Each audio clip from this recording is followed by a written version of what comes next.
నరసమ్మ చెప్పండి మరి పిఎం ఎలక్షన్లు వస్తున్నాయి. నరేంద్ర మోదీ రావాలనా రాహుల్ గాంధీ రావాలనా? రాహుల్ గాంధీ రావాలి. ఎందుకట్లా? ఎందుకంటే పాపం ఛాన్స్ సార్లా లేడు కదా, ఇక ఈసారి గెలిపిద్దామని. అంటే పాపం చాలా సార్లు లేడని రావాలనా లేకపోతే నీ దేశం మంచిగా ఉండాలని రావాలనా?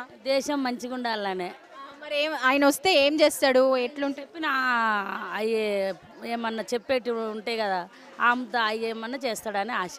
మరి ఇప్పుడు ఆయన వస్తే నువ్వేం అడుగుతున్నావు, ఆయన ఏం కావాలనుకుంటున్నావు? ఆయన వచ్చి అడిగినప్పుడు కదా, మీరు అడిగినట్టు ఆయన అడిగినప్పుడు సమాధానం చెప్తాం. ఇప్పుడు మా టీవీ అదే చూపిస్తుంది. ఇప్పుడు నీకేం కావాలి, ఆయన వస్తే నీకు కావాల్సిన మార్పులు ఏంది, ఏం జరగాలి, అభివృద్ధి ఎలాంటి అభివృద్ధి కావాలనుకుంటున్నావు? మంచి పాలన కావాలి అందరికీ మంచిగా. ఇప్పుడు ఈ మోదీ పాలన బాగాలేదా? నరేంద్ర మోడీ మంచిగా ఏలే. మంచిగా అనిపిస్తలేదు కదా మనకు. ఇప్పుడు కేసీఆర్ది కదా మన మన మన రాష్ట్రం కాబట్టి మనకు నరేంద్ర మోడీ నుంచి ఏమీ మనకు పాలన మంచిగా అనిపిస్తుంది నా వరకు అయితే. మనకి ఇప్పుడు మారాలి కదా, అందరూ ఊకే మారితే మంచిగా ఉంటుంది. మంచిగా అదే ఒక్కొక్కసారి ఒక్కొక్కరు మారుతూ ఉంటే దాన్ని బట్టి మనం ఫాలో అవుతాం కదా. మరి ఇప్పుడు రేవంత్ రెడ్డి వచ్చిండు మన తెలంగాణలో, ఇప్పుడు ఎంతవరకు మార్పులు వచ్చినాయి? అంటే ఆయన వచ్చి 2 నెలలు 3 నెలలు అవుతుంది కదా మేడం. అయితే కొంతవరకు అభివృద్ధి అంటే ఆయన చెప్పిన వాగ్దానాలలో అన్నీ కొన్ని అమల్లో పెట్టిండు కదా. మరి ఇంకా కొన్ని ఏమైనా పెట్టేటి ఉంటే పెడితే మనకు. మరి ఫ్రీ బస్ లాభంగానే ఉందా, ఏమైనా ఇబ్బంది ఉందా? లాభంగానే ఉంది, కానీ లేడీస్ ఎట్లుంటుంది ఇక కొట్టుకుంటురుగా, వాళ్ళతోటి మనకు సంబంధం ఉంది. ఉండవలసిన వాళ్ళకు అయితే లాభంగానే ఉంది. ఎందుకంటే కొన్ని సందర్భాలలో డబ్బులు ఉన్నోళ్ళు ఉంటారు, లేనోళ్ళు ఉంటారు కదా. ఇప్పుడు అందు గురించి మంచిగానే అనిపిస్తుంది.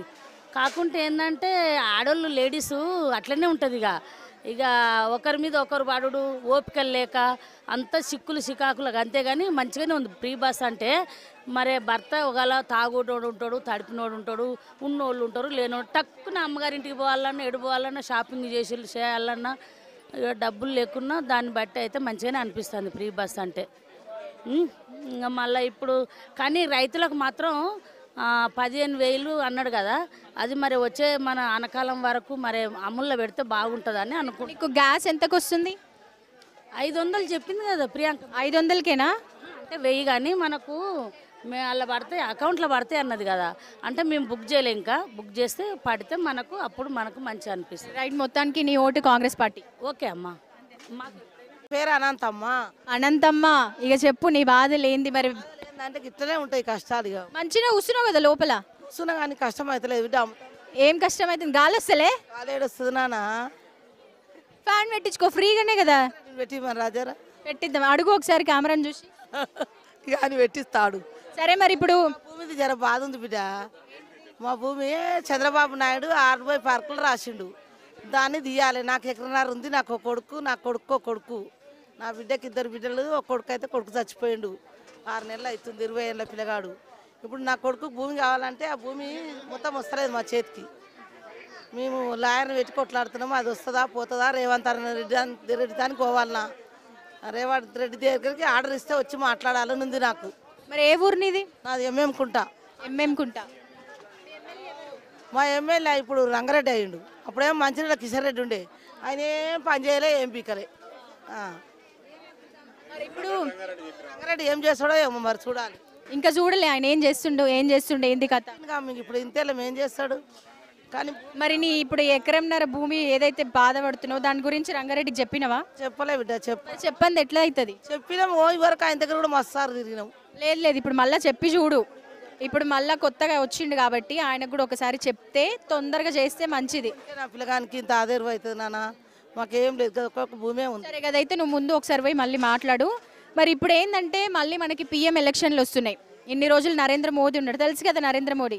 ఆయనే రావాలన్నా మళ్ళీ, లేకపోతే మన కాంగ్రెస్ నుంచి రాహుల్ గాంధీ రావాలన్నా? వాళ్ళిద్దరిట్లో రావాలి. వాళ్ళ నాయనమ్మ వాళ్ళ వంశపరంగా మంచిగా చేసిర్రు. వాళ్ళు ఉన్న రోజులు అన్నీ నడిచినాయి మంచిగా. ఇప్పుడు వచ్చిన ఆయన కేసీఆర్ ఏం చేసిండమ్మా? కేసీఆర్ కాదు, మోడీ కూడా ఏం చేస్తుండు? మోడీ రావాలి. ఎందుకు అన్ని రాజ్యాలు అన్ని మంచిగా చేస్తుండు. ఏం చేస్తలేడమ్మా కొన్ని. మరి రాఘవరెడ్డి ఆయనే రావాలి, రాహుల్ గాంధీ రావాలి. నేను ఆయన రాని మోడీ రావాలి. నాకేం నా భూమి పోతుందని నా బాధ. ఈమెకేం పైసలు వచ్చి నాకు భూమి 1/4 ఎకరం దానికి వేస్తుడు. పైసలు వేస్తుండు మొన్న నారుంటే రూపాయి లేదా వేస్తుండని వేస్తుండు అమ్మని నేను సాయంత్రం రోజులు అమ్మ పోక బ్యాంక్ కాడికి వేస్తున్నట్టు అని అన్న మరి వేస్తావా ఓటు అన్నది వేస్తాను. మాకైతే భూమి కావాలి బిడ్డ, ఎవరు వచ్చినా సరే కానీ భూమి రావాలి. ఏం లేదు నాన్న, అంటే అది వచ్చేటి మాకు భూమి పడుతున్నాయి. నాకు కూడా ఇక్కడ యాక్సిడెంట్ అయ్యో ఏళ్ళు పోయింది కూడా నాకేం పైసలు ఇస్తలేరు.